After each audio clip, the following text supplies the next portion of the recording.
Welcome to Paul's Toolbox. If you looked at my other video, you saw how to make minor repairs on your stove if you have a gas stove with an igniter. Some of the most common problems are clogging of the orifices, and I show how to fix that. Now I'm going to show you how to clean your stove and make it look like new, because a lot of times you'll get those stains on there that you really just can't get off. Well, there's an easy way to do it. Let me show you. I use a pumice stick. This right here is made to clean ceramic. You can clean rust off of tools or anything like that. It shows you a stove. So this is nothing new that I'm bringing to you. It's just a lot of people don't know about it. You can pick this up at Walmart or any one of your grocery stores a lot of times, and a lot of home improvement stores carry them in the cleaning section. Let me show you how it works. You see these stains that just won't come out. You can try to clean those with Comet or anything like that, and it's not going to get them clean. But that pumice stick will get this looking like new. This is what it will look like when you finish cleaning it with a pumice stick. Before I clean all the grills and burners, I'm going to take this apart and take the top off so we can get all these little crevices right here. And then also you will see how to get to the igniter and the other parts in case anything else goes wrong on your stove. So I'm going to take my Mega Pro screwdriver and unscrew this. The great thing about Mega Pro is they have multi screwdrivers that have all the popular bits in here. So I have 14 in the back, and I have a socket right here in the front. So I'm going to take this whole thing apart. Now right here, I'll use my nut driver on it. Take this off. This one's going to have 3 nuts on it, where the other ones have 2.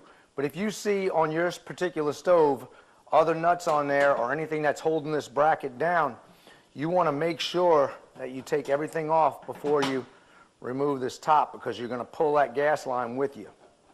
Make sure you push down on them to see that everything is loose. When removing these tops, you'll have a clip over here and on the other side over here. Now, you don't want to chip this, so you have to be careful with it.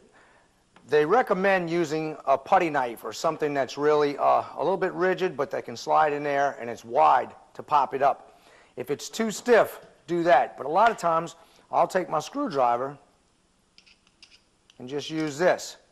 And what you'll do is get a flathead, take a towel, and wrap around this so I don't scratch it or mess it up. I can get the flat part in there and just pry it up.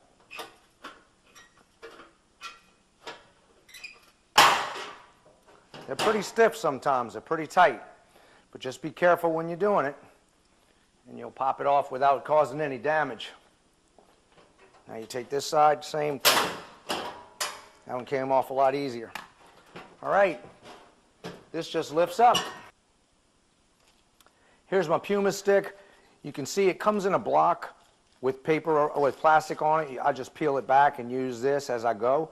And it's crumbly. If you take it, you can chip it off, but it's very abrasive. So it's really great for ceramic and things like that, but it's not good for painted surfaces or glass. Don't use it on that because you could scratch it. Let me show you right here. We'll start cleaning it. I'll just wet it up a little bit. And you'll see it'll take all of this off and make it look new.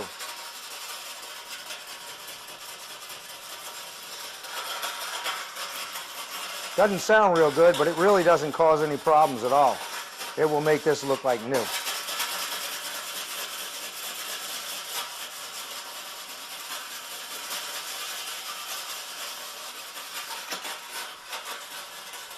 Like I said, this is great for ceramic sinks, toilets. If you have water stains from hard water or anything like that, this is the only thing that'll take it off.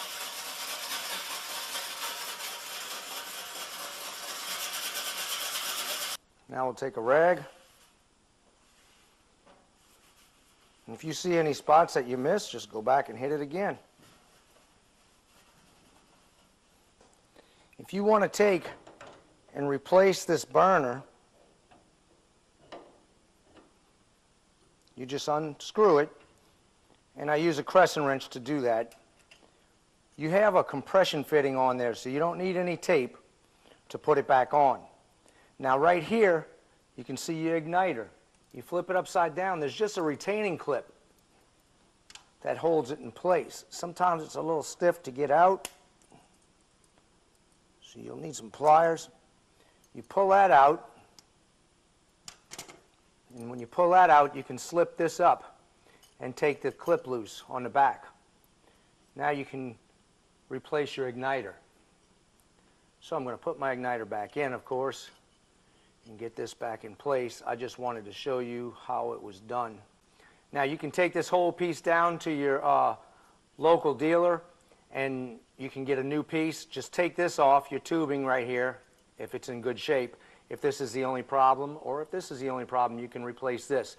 There are a number of places online where you can order these parts. All you have to do is take your model number of your stove and the make, and you Google it, and you'll find all kind of parts places for it. First, I'm gonna get my retaining clip back on here. Make sure that this little wedge part faces down. Right here, you want that to face down, away from your burner. Get it down in that groove, because if you look right here, see how it's grooved out? This collar is just going to snap right in place on there to keep it tight. So we'll take it and slip it back in the hole. And I'll make sure I got this right. My eyes aren't that great anymore, so I have to make sure I have it right. All right, now I'll take this, plug it back in, or I won't have an igniter. Now we'll take this and put it back down on here. Snug it up. You do not want to over tighten this. You just want to have it nice and snug. Once you get it snug, you go a tiny bit more past it, and that's it. That's all you need. Now that it's clean, what you'll do is put it together the same way you took it off, except for reverse. There's one other thing I want to show you, how to clean your glass, and this is how I do it. On the inside of my oven, to clean the glass, I use a straight razor because it takes everything off without scratching the glass. You'll have to degrease it first if you have any degreaser or you find any grease on there. Just clean it off a little bit, dry it, and come back over and scrape it right off. Once you do that, you can come back again with a cleaner. Don't use abrasive cleaners on this. You really don't want to scratch that glass up.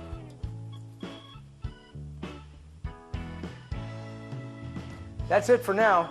If you found this video helpful, hit like for me. Check out paulstoolbox.com for all my archive videos. Don't forget to subscribe to my channel, and I will see you on the next project.